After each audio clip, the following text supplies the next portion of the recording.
opinionation. Should any president have the right to pardon criminals?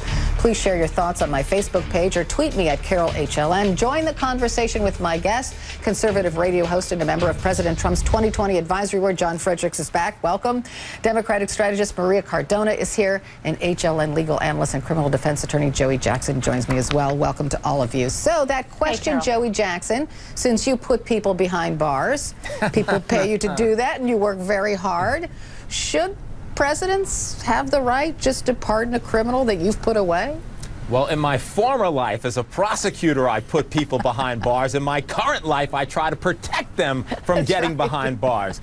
And I know as a result of that, Carol, that certainly the system is imperfect. I think certainly there are injustices, you know, every day that occur in our criminal justice system. Unfortunately, though, it's the best system in the world. Having said that, I will say that the president absolutely should have a pardon power. What I take issue with is the way often presidents use that pardon power. Specifically, you just laid it out prior to the segment in terms of how it's been used. This president, I think we could debate the rationality of some of the choices. I think it should be a power, but there is a process. And when presidents circumvent that process, circumvent the Office of Pardons, don't have the mandatory 5-year waiting period, and do other things that are contrary to Department of Justice guidance, it raises concerns with me. But hasn't every president, Maria, been guilty of that, like pardoning, you know, their friends, not really going through their Justice Department and seeing, like, whether that person actually deserves clemency or a pardon? Sure, and they were criticized for it, and I think rightly so. But I think what we're seeing now, Carol, is something completely unprecedented, which is a president who completely ignores the Office of Pardons at the Justice Department's process, through which you actually go through the cases, look at them, get advice and counsel on whether this person or that person deserves to be pardoned or not, and actually doing it in a thoughtful manner. Now, there are some people that this president has pardoned that I think most people do believe deserve that pardon, but then there are others, and you showed them at the beginning of the segment, like Joe Arpaio, who was convicted for contempt of court and for discriminating against Latinos, and he just goes ahead and pardons him. And he does that specifically for purely political purposes, to make sure that his base continues to support him, to make that a campaign issue, as if it was the pardon power was part of his political rally.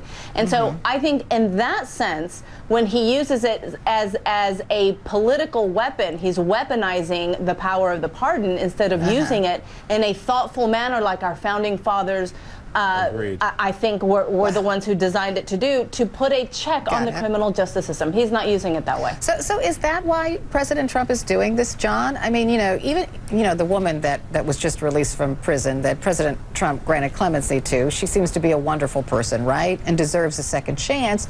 But that came at great speed for the president's decision to grant clemency. I mean, Kim Kardashian went into his office and said, hey, you should give this woman clemency, and like a couple of days later, the president said, sure, yes. And he didn't go through his Justice Department and check into her background and that stuff. Should he have done that, John?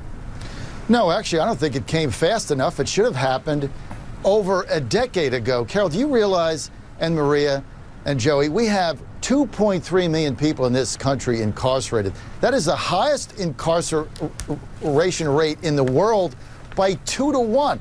500,000, or 1 out of every 5 people who are incarcerated today are incarcerated for non-violent crimes. Non-violent crimes. I mean, we have a tremendous Justice Department problem in this country. We need reform. You know, we have private jails on the stock exchange, John? Why that get this paid. Particular woman? Why this particular woman? Well, there should be, you know what? He's 500,000 short, because we have 500,000 people incarcerated in this country for non-violent crimes. And no doubt. They get arrested. They can't get a job. I ask you this question because, you know, President Obama granted clemency to what, 1,900 people who were in prison for nonviolent offenses. But this is the way he went about it. He asked federal inmates to submit applications for clemency, and then those applications were reviewed by the Office of the Pardon Attorney. And after that review, then President Obama granted pardons or commutations to more than 1,900 people. But that didn't exactly happen in this case, Joey. And again, I'm not saying anything bad about Ms. Johnson. I'm not. Right. I'm just saying that it happened at lightning speed. Let me say this.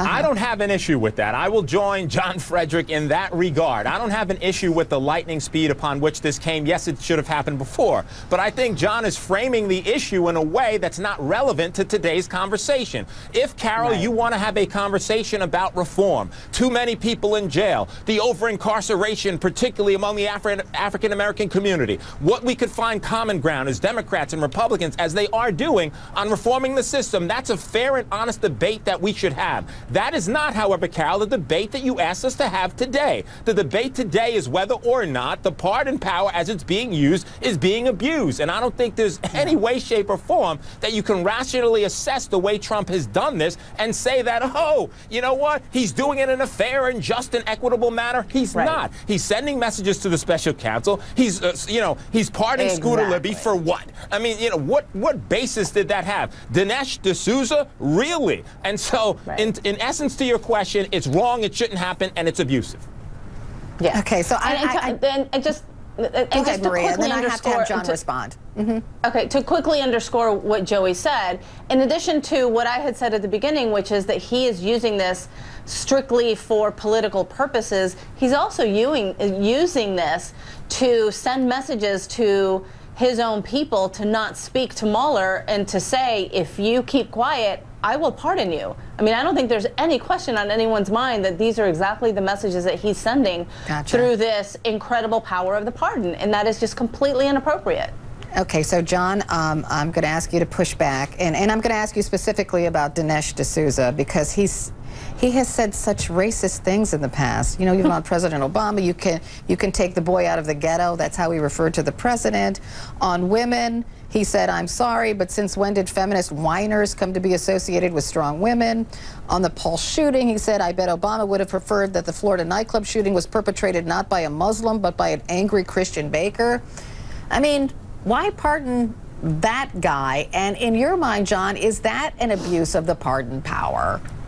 Look, I'm not a fan of Dinesh D'Souza, nor do I agree with anything he said, nor do I follow him. And quite frankly, there is freedom of speech, and I suppose, like Samantha Bee, he can say whatever he pleases.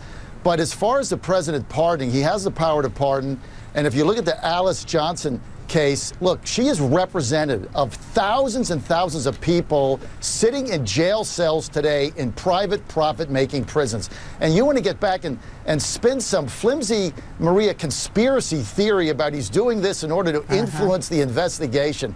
Give me a break. It's got nothing to do with that. Alice Johnson has nothing to do with that. We'll see how prison reform everything to do with it. No, that's just, you know what, that's just your way of taking everything the guy does and spinning it back to Carol, Russian give us an collusion. hour next time. Yes, I would love to talk about this for an hour. I would, but my producers would kill me. It's a flimsy spin, Maria. Thanks to all of you, John Fredericks, Joey Jackson, Maria Cardona.